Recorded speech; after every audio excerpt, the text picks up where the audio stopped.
ऐसा आशीर्वाद यहाँ पर दिया गया।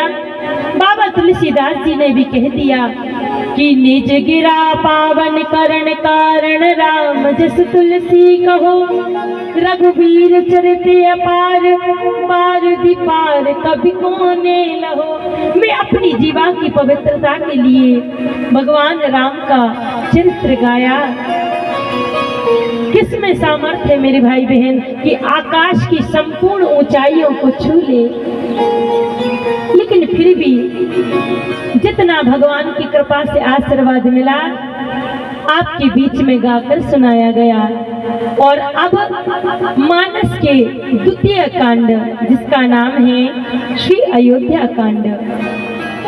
यश्याम के विवादि भूधर सुता दीवा पगा मास्त के, भाले वाले विदुर गले चगरलम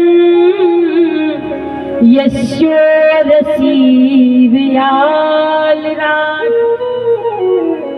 मानस का द्वितीय कांड शुरू होता है जिनका नाम है अयोध्या कांड। विवाह के बाद कई दिन बीत गए। रोज मंगलोत्सव श्री अयोध्या की धरा पर होती, लेकिन मेरे भाई बहन समय का कोई भरोसा नहीं है। इतना सुख आया है श्री अयोध्या में कि जिस सुख को देखकर आज अयोध्या की धरा पावन हो गई। और धीरे धीरे धीरे अयोध्या के सुख का बखान करना भी कठिन हुआ। और एक समय की बात बाबा तुलसीदास जी ने रामचरितमानस में अंकित की। तो पहला पुष्प भगवान के चरणों में अर्पित, और अब शुरू हो रहा है भगवान की युवानिका कांड। युवा अवस्था में आ गई है हमारी सरकार। अयोध्या कांड इनका नाम। और फिर तो हमारी भगवान ऐसे कर्म करते हैं कि सारे अवधवासी माता पिता गुरुजनों को बड़ा सुख प्रदान करने लगे। धीरे धीरे समय बीता और एक समय की बात रामचरितमानस में बाबा तुलसीदास जी ने अंकित की। एक बार का समय राजा दशरथ जी सभा में बैठने के लिए सभा के बीच आज जाने वाले हैं।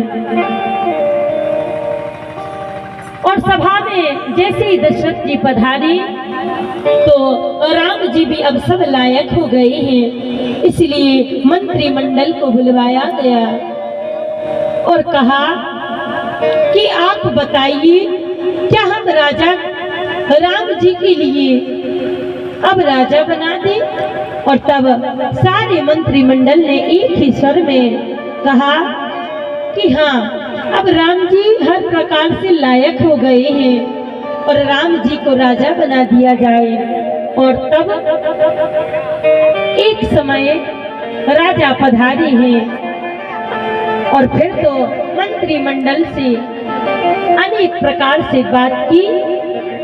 और बात भी सच है मेरे भाई बहन, जब जीवन में चौथापन लग जाए तो ये भार भगवान के चरणों में सौंप देना चाहिए। लेकिन आप जानती हो कि भगवान भी हमारे लिए नोटिस भेजते हैं। हाँ, पहली बार नोटिस जब भगवान भेजते हैं तो उसमें हमारे बाल सफेद हो जाते हैं। कैसे हो जाते हैं? सफेद। लेकिन हम बूढ़ा होना नहीं चाहते।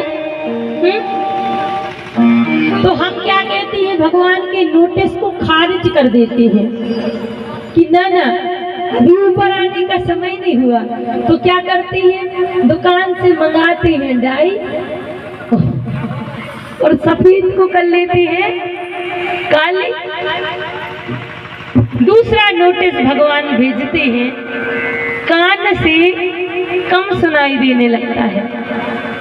अच्छा, कान से ज्यादा सुनाई दी और वास्तव में कम ही सुनना चाहिए। हाँ, घर में पुत्र वधू आ जाए और गुस्सा में मुंह चलाए कि अम्मा जी तो दिमाग खराब किए रहती हैं, तो अम्मा जी और तेज सुनती हैं। क्या कहा तुमने? अभी बताती हूँ। लेकिन यहाँ ऐसी नहीं है। बहुत अच्छे हो आप लोग। तो अम्मा जी चाहती है कि अब हमें और तेज सुनाई दे, तो जाती है और मशीन ले आती है। भगवान को दूसरा चैलेंज कि आपने अगर हमारी कान की इंद्री कमजोर कर दी, कोई बात नहीं, डॉक्टर के पास जाके मशीन लगवा लेंगे। तीसरा नोटिस भगवान देती है। अब घर में कोई सुनवाई नहीं होती, कोई नहीं पूछता, एक तरफ डले रहते हैं और डले जरूर रहते लेकिन वहीं से मुंह चलाते हैं। और तब जो बच्चे बड़े हो जाते हैं ना, वो कहते हैं कि इनकी बातें मत सुना करो। जब पुत्र वधू लड़े कि आपकी अम्मा जी तो मुंह ही चलाती रहती हैं पूरे दिन, तो पुत्र कहता है कि उनको बोलने दो, तुम सुना ही नहीं करो। मतलब ये तीसरा चैलेंज है। और चौथा चैलेंज भगवान हमारे लिए नोटिस भेजते हैं कि दांत हिलने लगते हैं, साथ छोड़ने के लिए तैयार। लेकिन हम लोग क्या करते हैं? डॉक्टर के पास जाके बढ़िया नई बत्ती लेके आते हैं कि कुछ भी हो जाए, अभी तो हम